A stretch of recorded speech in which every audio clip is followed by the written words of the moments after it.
小娟，你看雷子多不容易，好不容易找到个好姑娘，你们就帮帮忙吧。帮忙？凭什么要我们出钱？一家人不说两家话，你们工资高，也没孩子花钱，那是我们的钱，不是你们的。这场争吵发生在3个月前，当时我怎么也没想到，一个看似简单的帮忙请求，后面竟然藏着这么多算计。更让我心寒的是，我最信任的人，竟然成了这场阴谋的帮凶。大家好，开始今天的分享之前，希望你能给人间烟火点个订阅，我将会分享更多优质的内容。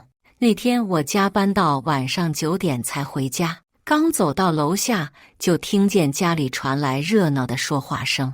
推开门一看，客厅里坐满了人，婆婆王桂花，大哥王建国，大嫂刘芳，还有一个我没见过的漂亮女孩，气氛热闹的有些不正常。我老公王强坐在沙发上，脸上的表情说不出是紧张还是兴奋。弟妹回来了，刘芳第一个站起来，脸上堆着笑容，快坐快坐，今天是好日子。我放下包，不明白地看着这一屋子人，什么好日子？王桂花笑着拉着那个女孩的手，小娟，来，我给你介绍一下，这是小文，雷子的女朋友。我这才想起来，王磊就是大哥家的儿子，我们的侄子，平时很少见面，印象中就是个换工作像换衣服的年轻人。哦，你好，我客气地点点头。小文乖巧地站起来，小婶好，我经常听雷子说起您，声音甜得发腻，长得确实不错，怪不得能拿下王磊。坐，都坐下说话。王桂花招呼着，然后清了清嗓子，小娟，今天叫你回来，是有个好消息要告诉你。我坐在沙发上，等着他继续说。雷子要结婚了。王桂花一脸高兴，小文这孩子人美心善，两个人感情好着呢。我点点头，那挺好的，恭喜了。不过呢，刘芳接过话茬，结婚嘛，总要花钱的，女方家要18万彩礼，加上婚房装修，还差8万块。我心里咯噔一下，有种不好的预感。所以呢，我问，所以希望你们能帮一下忙。王桂花笑着看向我和王强，反正你们工资高，也没孩子花钱，就当是给雷子的结婚礼物了。我当场就傻了，什么叫帮忙？刘芳很自然地说，就是你们出这8万呗，我们实在是拿不出来了。我差点没从沙发上跳起来，你们让我们出8万？小娟，你别激动。王强在旁边拉了拉我的胳膊，我们先听听情况。我甩开他的手，直接看向王桂花，凭什么要我们出钱？王桂花脸色一变，小娟，你这话说的不对，雷子是我们王家的孩子，一家人不说两家话，一家人，我冷笑，一家人的钱也不是大风刮来的。我们虽然有12万存款，但8万是我妈给我的看病钱，我绝对不能动。剩下4万根本不够你们要的8万，那再想想办法呗。刘芳在旁边说，反正你们工资高，借点钱也能还上。借钱？我的声音提高了，你们知道我们为什么只有4万现金吗？没人回答。去年妈您住院的时候，我们拿出了8万给您治病。我看着王桂花，现在好不容易攒了4万应急资金，你们又要8万，我们真的拿不出来了。王桂花的脸色有些不自然。那是应该的，应该的。我站了起来，应该的就算了，不用还了，现在又要8万，您觉得合适吗？刘芳在旁边添油加醋，小娟，你这就不对了。雷子从小就乖，现在好不容易找到个好姑娘，你们当长辈的不支持一下？支持？我越说越气，他换了多少份工作，哪次超过半年？这样的人结婚，我们凭什么买单？小文在旁边小声说，小沈，如果实在困难，我们可以再想想办法。话里的意思很明显，没钱就分手。王强在旁边支支吾吾。小娟，要不咱们商量商量？我彻底炸了。商量什么？你同意？我不是同意，我是觉得什么？王强看看我，又看看满屋子的人，最后说：雷子现在是下一代唯一的男孩，不能让他打光棍啊。这话一出，我的心彻底凉了。你们慢慢商量，我先回房间了。我起身准备离开。小娟，你别走啊！王桂花拉住我，你坐下，我们好好说说。有什么好说的？我停下脚步。您都住院花了我们8万了，现在又要8万，我们真的拿不出来。那次是看病，这次是结婚，能一样吗？刘芳不依不饶，怎么不一样？我气笑了，都是要钱，有什么不一样？结婚是大事，不能耽误。王桂花说，看病就不是大事了。我看着她，妈，当初您住院的时候，我们二话不说就拿钱，现在您觉得理所当然了。我不是这个意思。那您是什么意思？王桂花不说话了。我继续说，我们结婚的时候，您给过我们钱吗？房子是我们自己买的，装修是我们自己做的，现在轮到王磊结婚，就要我们出钱，那不一样。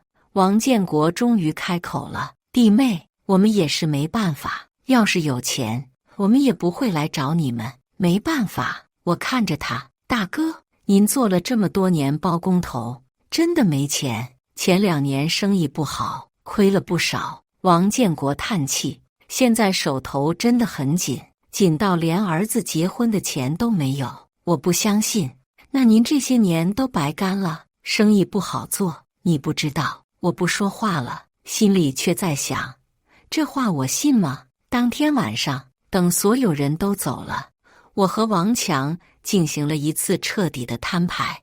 你真的觉得我们应该出这8万？我坐在床边看着他，王强避开我的目光，不是应该，是人情。人情？我苦笑，什么人情值8万？去年你妈住院，我们出了8万，现在又要8万，这是什么人情？小娟，你别这样。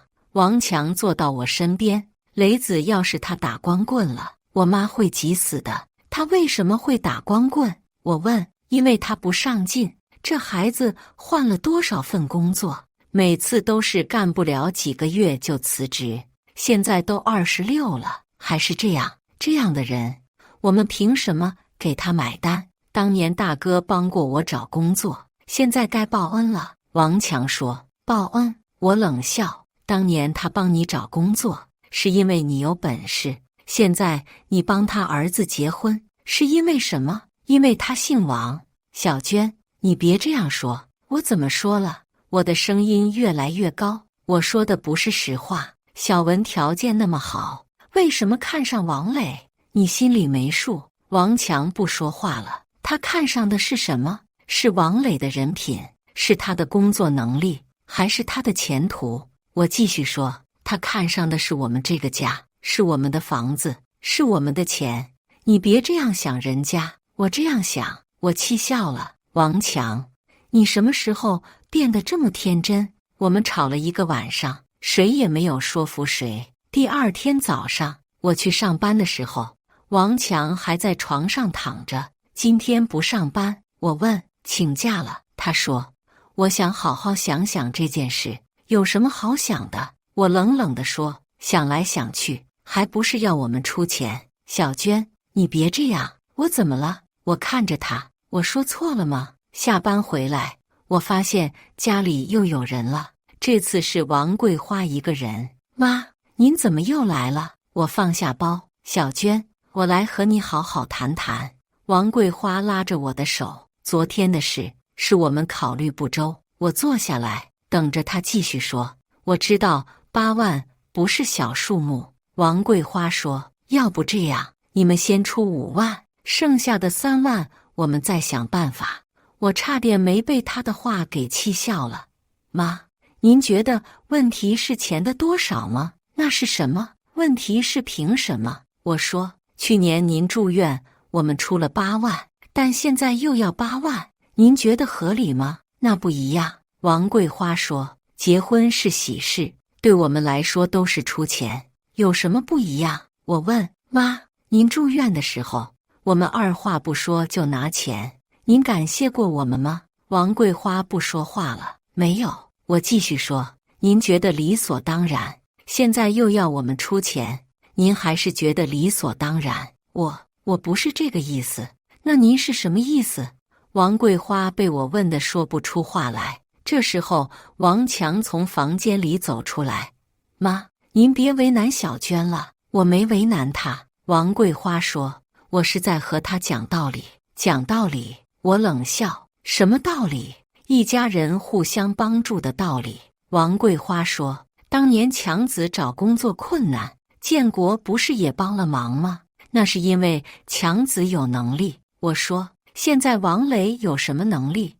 他还年轻，以后会好的。以后？我摇头。妈，他都26了，还年轻吗？接下来的几天，王家人开始轮番上阵。王桂花每天都来，一进门就开始哭诉，小娟，我快70了，就想在死前看到雷子结婚，你们就帮帮忙吧。去年我住院，你们帮了我，现在雷子结婚，你们也帮帮忙。妈，那不一样。我扶着他，您生病是没办法的事，我们当然要帮，但是雷子结婚不是我们的责任。怎么不是？王桂花擦着眼泪，他是我们王家的孩子，你们不帮谁帮？他有爸爸妈妈，为什么要我们帮？建国他们没钱，没钱就不结婚，等有钱了再结。我说，这是最简单的道理。刘芳也经常带着小文上门，每次都是一副可怜的样子。小沈，您别为难。小文每次都这样说，实在不行，我们就再等等吧。话里的意思很明显，再等等就是分手。小文，你别这样说。刘芳在旁边装好人。小沈和小叔不是不想帮，是真的有困难。我知道。小文点头。但是我爸妈那边也在催，说如果拿不出彩礼，就让我和别人相亲。这威胁的意思就更明显了。小文，你们能不能降低一下彩礼的要求？我问。这个我也想，但是我爸妈不同意。小文为难地说，那就没办法了。我直接说，我们确实拿不出这么多钱。王建国也来了几次，每次都是一副老实人的样子。弟妹，不是我们不想拿钱，实在是前2年做工程亏了，现在手头紧得很，要不是实在没办法，我们也不会来找你们。大哥，您亏了多少？我问。这个说不清楚，反正挺多的。王建国含糊其辞。那您现在还在做工程吗？做是做，但是挣不到什么钱。我冷眼看着他们的表演，心里越来越清楚一件事，这一家子都把我们当成了冤大头。最让我心寒的是王强的态度，他在家人面前不敢反驳，私下里却来找我商量。小娟，要不我们拿房子抵押贷款？我差点没听错。你说什么？就贷8万，很快就能还上？你疯了！我瞪着他。你敢动我们的房子？不是动，是暂时用一下，暂时用一下。我气得发抖。王强，我告诉你，你要是敢动我们的房子，我立刻离婚。小娟，你别这样。我这样？我怎么了？我指着他。你还要拿房子抵押？你还是我老公吗？王强不说话了。我心彻底凉了。这个男人在关键时刻选择的不是我，而是他的家人。强子，我最后问你一次，我看着他，你到底站在哪一边？我想两边都不得罪，两边都不得罪。我冷笑。你觉得可能吗？为什么不可能？因为我们是夫妻。我大声说，夫妻应该是一条心的。你想两边都不得罪，结果就是两边都得罪。我没有得罪你，没有。我看着他，那你为什么要背着我考虑房子抵押的事？我只是想找个解决办法。解决办法？我摇头。王强，你根本不明白问题在哪里。问题在哪里？问题在于，你从一开始就没有站在我这边。转眼到了月底，我整理银行卡的时候，发现账户里少了3万块。我仔细看了所有的支出记录，这3万块钱根本没有合理的去处。强子，咱们账户里少了3万块，你知道怎么回事吗？我拿着银行卡问他。王强脸色一变，支支吾吾地说：我给了雷子一部分。什么？我差点没站稳。你背着我给了他钱？我想着先垫上一部分，回头再想办法。你想着？我气得浑身发抖。这钱是从哪里来的？王强低着头不说话。我突然想起什么，急忙翻出另一张卡，一查余额，果然少了3万。王强，我的声音都变了。这是我妈给我的医疗费，你拿我妈的救命钱给你侄子。我妈身体不好，这钱是她省吃俭用攒下来的。我的眼泪都快出来了。你知道我妈为了攒这钱吃了多少苦吗？我知道。王强跪在地上。小娟，我想着先垫上，回头再补回来。我冷笑。你拿什么补？拿你那8000块钱的工资。我会想办法的。想办法？我看着他。你还要想什么办法？继续拿房子抵押？不是。我再也忍不住了，抓起包就往外走。你去哪？王强跟了过来。我去找王磊。小娟，你别去。为什么不去？我回头看着他，我要看看我们的钱到底去了哪里。我直接打车到了王磊住的出租屋，还没敲门，就听见里面传来争吵声。小文，你别急，钱很快就到账了。很快是多久？我爸妈都等着呢。我叔已经给了3万，剩下的5万他们也会想办法的。我心里一紧，贴在门上继续听。你确定他们会给？放心，我奶奶最疼我，她一哭二闹，我叔不敢不给。那18万彩礼什么时候能到账？这个，小文，你知道的。我现在手头紧。紧什么紧？这不是有钱吗？这钱我得还债。还债？小文的声音提高了。你又输了？没有，就是之前欠的。我推开门，看见王磊坐在电脑前，屏幕上全是网络赌博的网站，桌子上堆着各种催债短信。小沈，王磊吓了一跳。您怎么来了？我冷眼看着他。我来看看我们的钱都干什么用了。小文脸色有些不自然。小沈，您别误会。误会什么？我指着电脑屏幕。这是什么？这是……王磊支支吾吾。我走过去，仔细看了电脑上的内容。赌博网站的账户余额0，聊天记录里全是借钱的信息，欠款15万，利息3万，总共18万。我念出来，这就是你要的彩礼。王磊和小文都不说话了。我继续翻聊天记录，越看越心寒。放心，我三叔家有房子，到时候我们住进去，慢慢都是我们的。你确定你三叔会同意我们住进去？我奶奶最疼我，到时候她一哭二闹，等我们住进去了，房子不就是我们的了吗？我浑身发冷。原来这一切都是算计好的。小沈，您听我解释。王磊想要辩解。解释什么？我指着屏幕，这些都是假的。不是假的，但是什么？我冷笑。你赌博欠债，让我们给你还，你们要占我们的房子，还要我们乖乖送上门。小文在旁边说：小沈，您别这样说，我们没有要占您房子的意思。没有。我指着聊天记录，这白纸黑字写的什么？这是开玩笑的。我真的被气笑了。开玩笑？拿我们的房子开玩笑？我掏出手机，把这些聊天记录都拍了下来。小沈，你要干什么？王磊慌了。我要让你小叔看看他疼爱的侄子是什么样的人。我还在房间里翻了翻，发现了更多的东西。桌子抽屉里有一叠借条，都是王磊借钱的证据。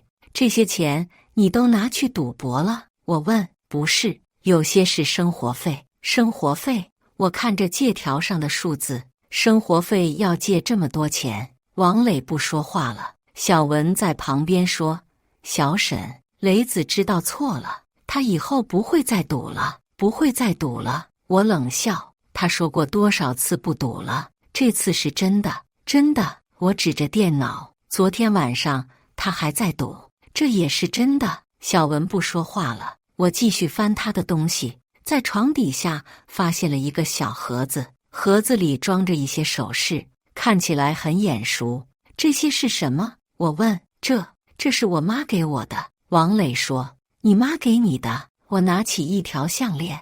这不是我结婚时你奶奶给我的吗？王磊脸色刷得白了。你把我的首饰拿去当了？我想着先拿去换点钱，回头再赎回来。赎回来？我气得发抖。你拿什么赎回来？说完我就走了，留下他们两个面面相觑。回到家，王强还跪在地上。起来吧，我冷冷地说。小娟，你原谅我了。他满脸希冀。原谅你？我掏出手机。你先看看这个。我把拍的照片给他看。王强看完，脸色刷得白了。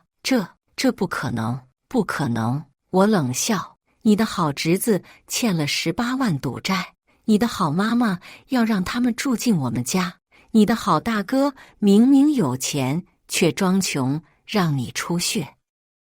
现在你还觉得是人情吗？王强呆呆地看着手机，半天说不出话来。不可能，我妈不会这样，你妈不会这样。我打开录音功能。那我们去问问他。我直接给王桂花打电话。妈，您过来一下，我有事要说。什么事？您来了就知道了。半个小时后，王桂花、王建国、刘芳都来了。小娟，你想通了？王桂花一进门就问。想通了。我点点头。我想通了很多事。我掏出手机，当着他们的面播放了录音。放心，我叔家有房子，到时候我们住进去，慢慢都是我们的。你确定你三叔会同意我们住进去？我奶奶最疼我，到时候她一哭二闹。录音播放完，客厅里安静的能听见针掉在地上的声音。王桂花的脸色瞬间变得铁青。小娟，你偷录音，太过分了。过分？我冷笑。偷录音的是我，策划占房子的是你们。刘芳在旁边跳脚。我们就是为了雷子好，有什么错？为了雷子好。我指着手机，让他赌博欠债，这是为了他好；让他占我们的房子，这是为了他好。那都是孩子胡说八道，你还当真了？胡说八道。我又拿出另一个录音。那这个呢？欠款15万，利息3万，总共18万。这次连王建国都说不出话来了。现在你们还要说是为了雷子好吗？我站起来。18万彩礼，大部分是拿去还赌债，要住进我们家，是为了占我们的房子，这就是你们的算计。王桂花气得直发抖。你这个女人，心太狠了。心狠？我看着她。我心狠还是你们心狠？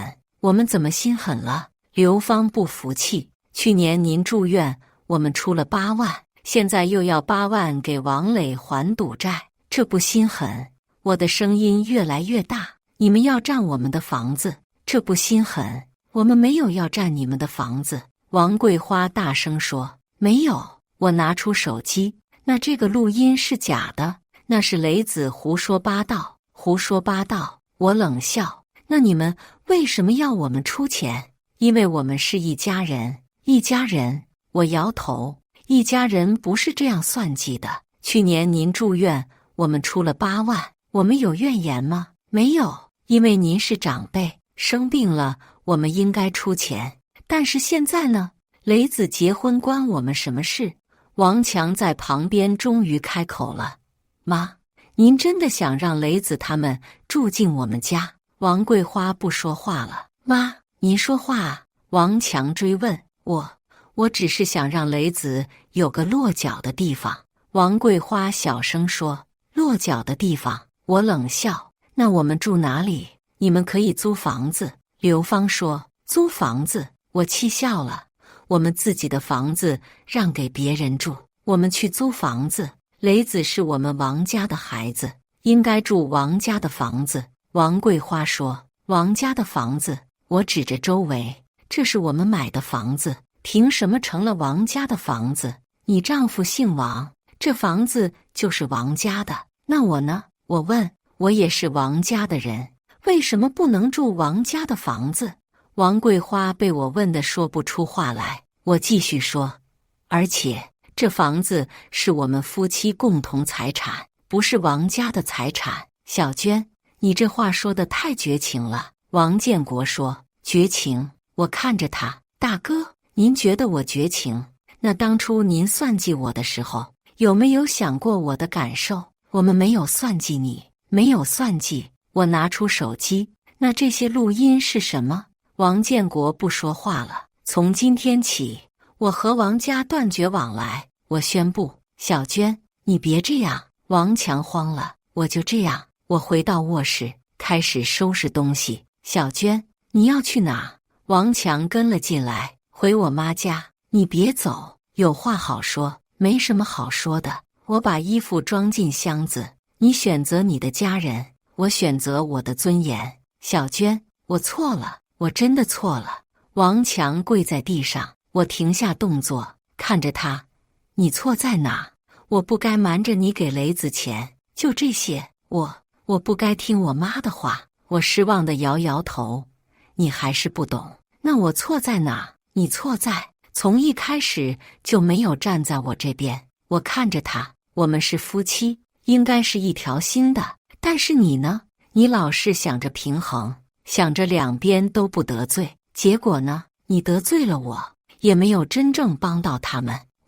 你知道我最心寒的是什么吗？我继续说，不是你们要我出钱，而是在这个过程中，我发现你根本不在乎我的感受。去年你妈住院，我们出了8万，现在又要8万。我说我们拿不出来，你说拿房子抵押，我说不同意。你背着我给钱，我说这是我妈的救命钱。你说想着先垫上。王强低着头，不敢看我。你有没有想过，我工作有多累，我攒钱有多不容易，我为了这个家付出了多少？我想过。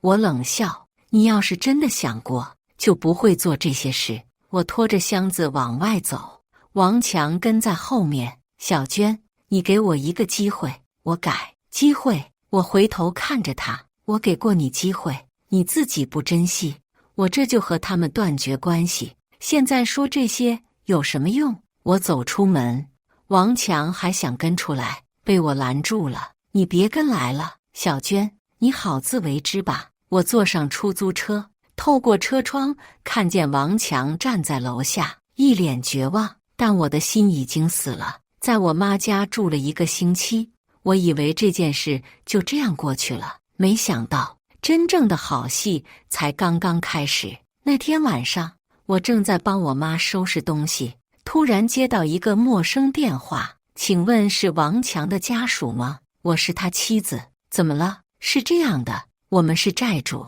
王磊欠了我们的钱，现在人找不到了。听说你们家有钱，希望你们能帮忙还一下。我心里一紧，你们找错人了，我们和王磊没有任何关系。没关系，他可是你们家的孩子啊，他是我老公侄子，不是我们的孩子，侄子也是孩子，你们不能不管啊。我们已经帮过很多次了。我说，去年他奶奶住院，我们出了8万，这次结婚我们又给了3万，我们已经仁至义尽了，才3万，他欠我们18万呢，那是他的事，和我们没关系。我挂了电话，心里有种不好的预感。果然，第二天就听说几个凶神恶煞的人找到了王家。我妈劝我，小娟，不管怎么说，那也是你婆婆，你去看看吧。我犹豫了一下，还是去了医院。王桂花躺在病床上，看见我来了，眼泪立刻就下来了。小娟，你来了。妈，您身体怎么样？不好，很不好。王桂花拉着我的手，小娟，妈错了，妈真的错了。我没有说话，我没想到雷子会赌博，我以为他真的是要结婚。现在说这些有什么用？小娟，你帮帮我们吧。王桂花哭着说，那些人说了，要是还不上钱，就要把我们的房子拿走。我心里一动，什么房子？建国的房子，不是说没钱吗？王桂花不说话了。我明白了，王建国根本不是没钱，而是不想拿自己的钱。妈，你好好养病吧。我站起来，这件事我管不了。小娟，你不能见死不救啊！见死不救！我冷笑，当初你们算计我的时候，怎么没想到会有今天？我走出病房，在门口遇到了王强。小娟，你来了。他满脸憔悴。我点点头，听说债主找上门了。是的。王强苦笑，18万，他们要我们还，那就还呗，反正你们有钱，我们哪有钱？没钱。我指着病房里，王建国的房子呢？王强不说话了。我继续说，还有小文呢？人跑了，昨天就走了，电话也打不通。呵呵，我笑了。这就是你们看中的好姑娘。王强低着头，小娟，我知道错了，知道错了。我看着他，你知道什么错了？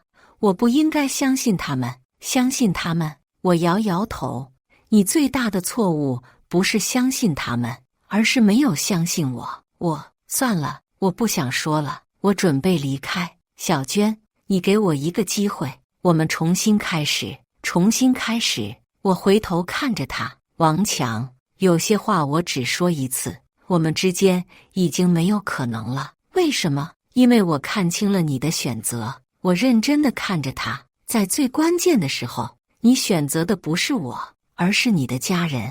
这样的男人不值得我托付终身。小娟，我可以改。我苦笑，你都35岁了，还能改什么？这就是你的本性。说完我就走了，留下王强一个人站在那里。接下来的事情发展得很快，王磊的债主没有找到人，就把怒火发泄在了王家人身上。他们每天都去王家闹事，邻居们都知道了这件事。王建国实在扛不住了，最后只能把房子卖了还债。没过几天，更大的事情发生了，王磊被抓了。原来他不只是赌博欠债，还涉嫌诈骗。他用各种理由向朋友借钱，然后拿去赌博。警察来王家调查的时候，王桂花又晕倒了，这次是真的病了。我听到这个消息的时候，心里还是有些不忍，毕竟相处了这么多年，他虽然算计我，但也确实疼爱孙子。我去医院看了他最后一次。小娟，你来了。王桂花看见我，眼泪立刻就下来了。王桂花拉着我的手，小娟，妈求你了，你别和强子离婚。妈，这事已经不可能了。为什么不可能？王桂花急了，她现在知道错了，以后会对你好的。妈，您还是不明白。我看着他，我们之间的问题不是他对我好不好，而是根本想法不同。什么想法？就是在面对选择的时候，他选择的是什么？我认真地说，去年您住院，我们出了8万，我们没有怨言，因为您是长辈。但是这次呢，他还是选择了你们，选择了拿我妈的救命钱去给王磊还债。这样的人，我不能要。王桂花哭了，小娟，你别这样绝情。绝情？我苦笑。妈，您觉得我绝情？我那是为了雷子，为了雷子。我摇摇头。妈，您到现在还是不明白，雷子的问题不是没钱结婚，而是不上进。您不教育他好好工作，却想着找别人要钱，这样能解决问题吗？王桂花不说话了。现在好了，雷子进了监狱，您的身体也垮了，这就是您想要的结果吗？我没想到会这样，没想到。我站起来，妈，做人要有底线，您可以疼爱孙子，但不能昧着良心算计别人。小娟，你别走，妈，你好好养病吧。这是我最后一次见王桂花。1个月后，我和王强正式离婚了，财产分割很简单，房子归我，存款一人一半。王强没有争夺，他知道自己没有这个资格。离婚那天，王强最后问我：小娟，你还会记得我吗？我看着他，我会记得这个教训。什么教训？有些人值得你用一生去珍惜，有些人只会消耗你的善良。王强低着头不说话了。办完手续，我们在民政局门口分别。小娟，如果有来生，我一定会好好珍惜你。没有来生，我看着他，这辈子已经够了。离婚后，我搬回了自己的房子，房子还是那个房子，但是感觉完全不同了。我重新装修了一遍，把所有和王强有关的东西都收了起来，不是因为恨他，而是因为我要重新开始。半年后，我在朋友的介绍下认识了现在的男朋友，他叫李伟，是个律师，温和细心。和王强最大的不同是，他从来不会让我为难。你的家人就是我的家人，他说，我的家人也不会让你为难，他做到了。第一次见他的父母，他们就说，小娟，以后你就是我们的女儿了。我感动的眼泪都出来了，这才是真正的家人。我们交往了1年，准备结婚了。至于王强，我听说他一直没有再婚。王桂花的身体一直不好，他一个人照顾。有时候我想，如果当初他能够坚定地站在我这边，我们的结局会不会不同？但是没有如果，人生就是这样，每一个选择都有它的代价。我选择了离开，代价是失去了一段婚姻，但我得到了自由和尊严。他选择了家人，代价是失去了我，但他得到了所谓的孝顺。王磊后来被判了3年有期徒刑，小文早就找了新的男朋友。王建国和刘芳的夫妻关系也出现了问题，因为这件事，他们经常吵架。这些人的结局都是他们自己选择的。我现在的生活很好，很满足，不用再为别人的事情操心，不用再承受无谓的道德绑架。我有了真正爱我的人，有了真正的家，这就够了。以上就是今天分享的故事。大家有什么想说的、想吐槽的，欢迎在下方评论交流。也更希望能给人间烟火点个订阅，我将会分享更多优质的故事内容。